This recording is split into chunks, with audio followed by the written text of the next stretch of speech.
Hello and welcome to the English Like a Native podcast. My name is Anna and you are listening to week 19, day 5 of Your English 5 a Day. The series that aims to increase your active vocabulary by deep diving into 5 pieces every day of the week from Monday to Friday.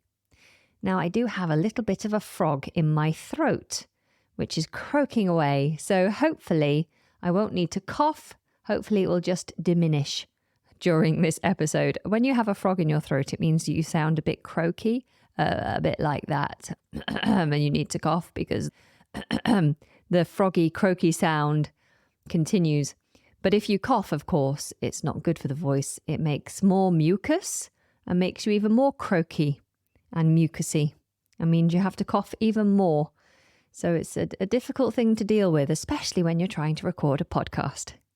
Anyway, without further ado, without further frogs, let's start today's list with a noun. And it is bargain. Bargain. We spell this B-A-R-G-A-I-N. Now it's interesting because we don't pronounce the second A. So we don't say bargain, we say bargain, bargain, bargain. It's an absolute bargain. If something is a bargain, then it's something that you get for a price that's lower than normal, lower than expected. So for example, if I go to buy a box of cereal, normally the cereal I buy is about £3.50 per box. It's a healthy cereal and it costs about £3.50 for a little box of this cereal. But if there's a sale on and I can get 2 boxes for the price of 1, so 2 boxes of cereal for £3.50, I'd say, wow, that's an absolute bargain. And you know what? I'm not just going to buy 2. If they really were essentially half price, then I'd probably buy 6 boxes, maybe 8 boxes, because, you know, that's such a bargain. And I have to admit, I love a bargain. When I pick up a bargain, I can't help but tell everybody about it. I go on and on and on about it for ages. Really? Yeah, it was brilliant. Oh, look at your garden. You've done a really great job. All the flowers. Yeah, I got a real bargain, actually. All these flowers were on sale because they weren't doing very well and they were the last in the range that were left on the shelves. So I got them all for next to nothing. It was a real bargain and my garden looks great this year. When was the last time you picked up a bargain?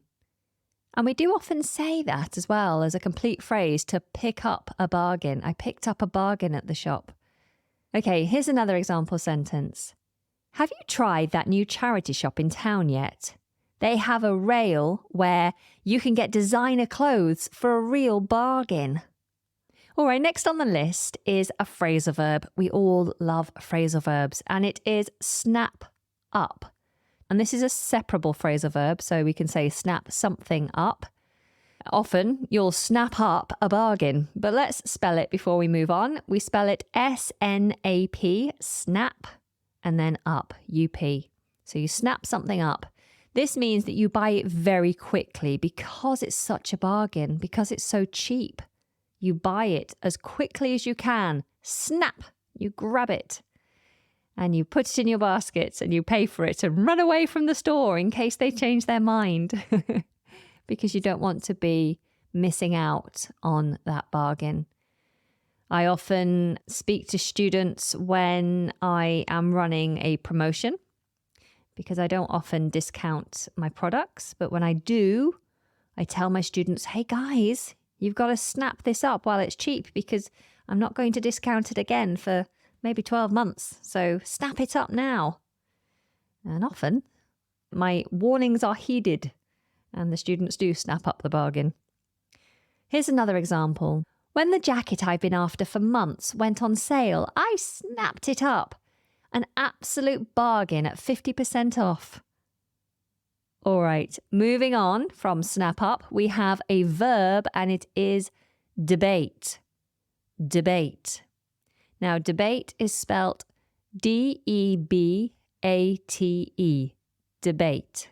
To debate in this context means to think about something, to try and make a decision.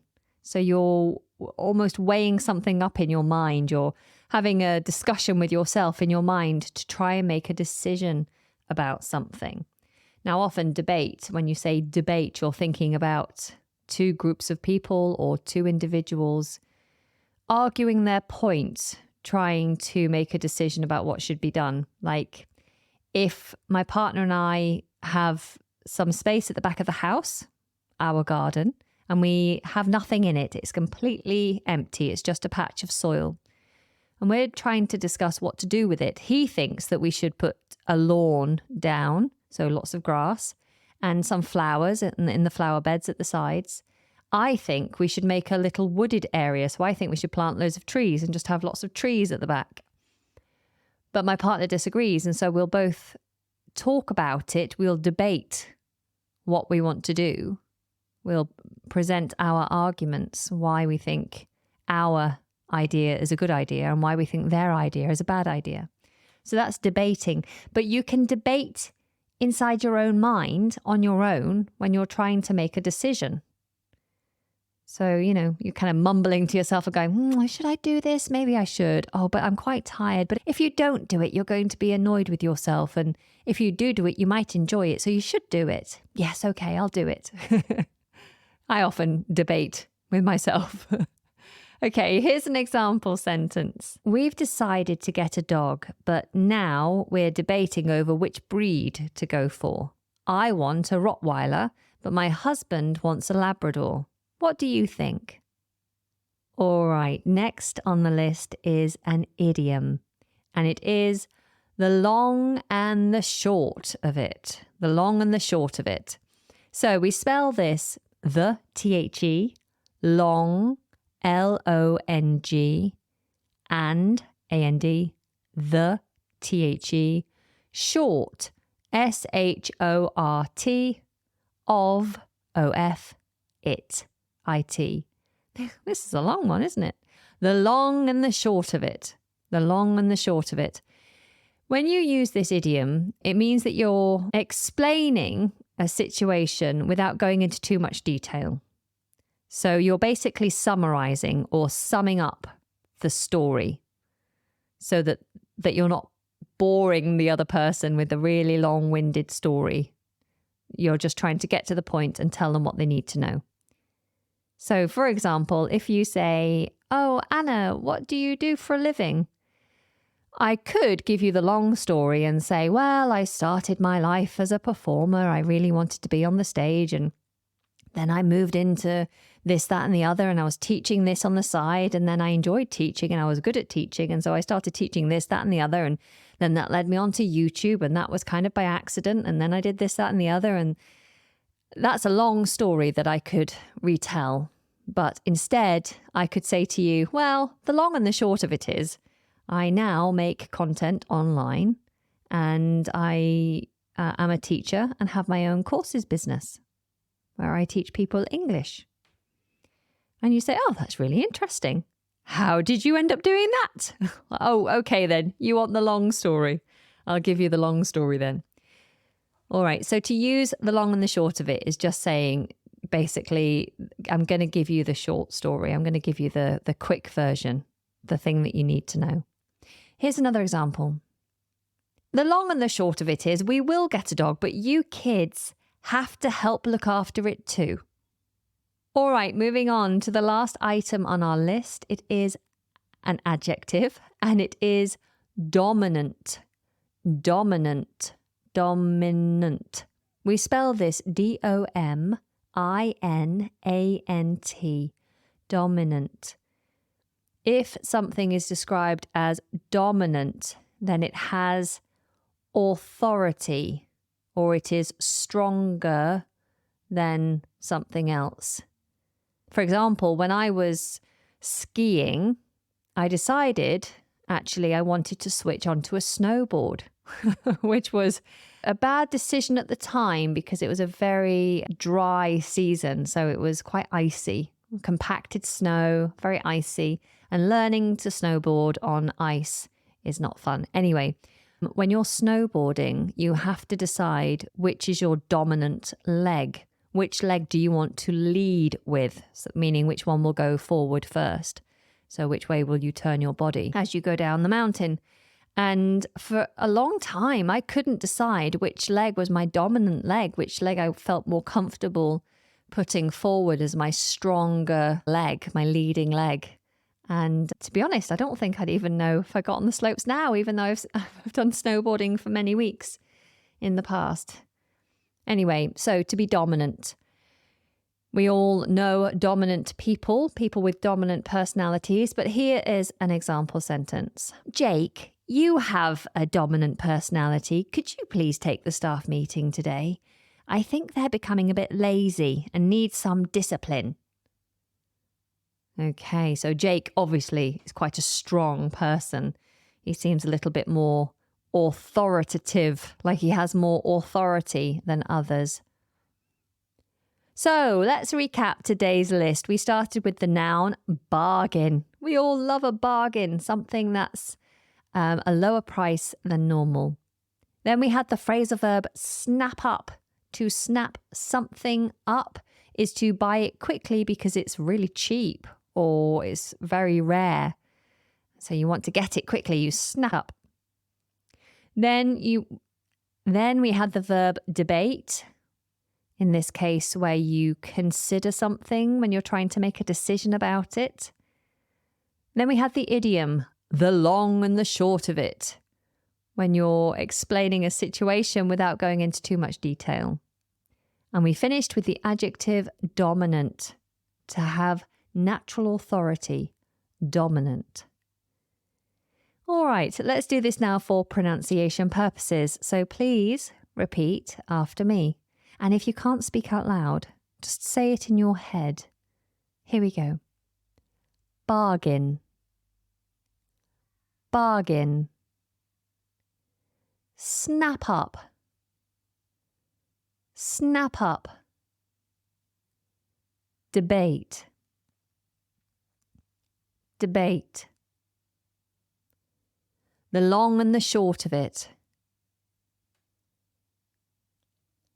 The long and the short of it. Dominant. Dominant. Very good. Let's test your memory, shall we? So if I spot something that's really, really cheap and I want to buy it very quickly because I don't want anyone else to get it, what phrasal verb are we going to use?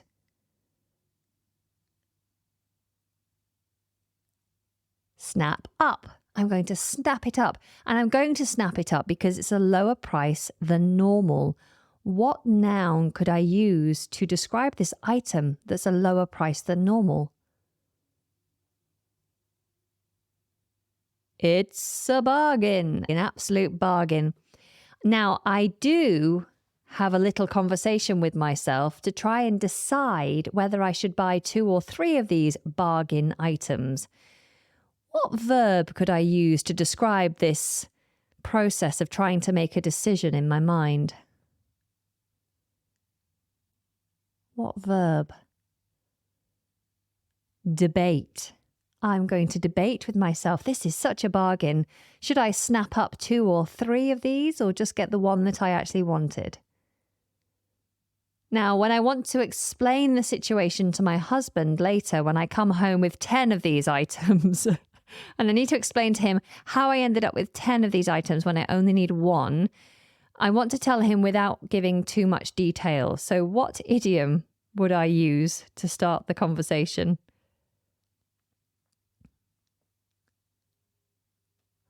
Well, darling, the long and the short of it is they were a bargain, so I snapped up as many as I could carry. And my husband doesn't concern himself too much about the fact that I brought 10 of these items home because I'm the one who has natural authority in our partnership. I'm the one who wears the trousers, we might say. What adjective could you give to me as one of the partners in this relationship? I am the which partner? What adjective would I use? Being the one with more authority. Dominant. I am the dominant partner in our relationship. Therefore, I do excuse my bad behavior, snapping up 10 of these bargain items, but I am the dominant one. So I don't really need to make excuses for my behavior because I'm in charge. Right. I hope you enjoyed that. Let's bring everything together in a little story. Are you someone who loves a good bargain? Do you enjoy the thrill of getting a great deal on something you've had your eye on for ages? I know I do. Well, if you're the same, then you might want to consider waiting for sales in the shops. Waiting for sales is a great way to save money and snap up some amazing deals. It's a common debate among shoppers. Should you buy something right away or wait for it to go on sale? Well, the long and the short of it is that waiting for sales can have some major benefits. First and foremost, you can save a significant amount of money. Many stores offer discounts of 20 to 30% or even 50% off during sales.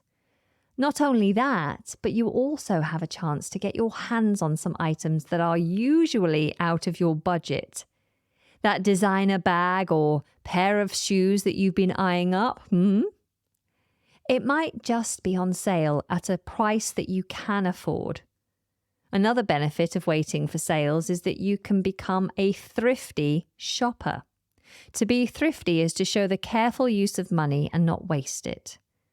By waiting for sales, you have the advantage of knowing when the best deals are available and can plan your shopping accordingly.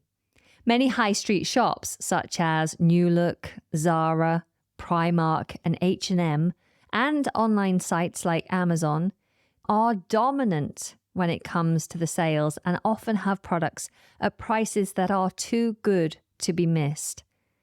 So the next time you're debating whether to buy something at full price, remember the benefits of waiting for sales. You never know, you might just find that perfect bargain and snap something up that you've been wanting for a long time.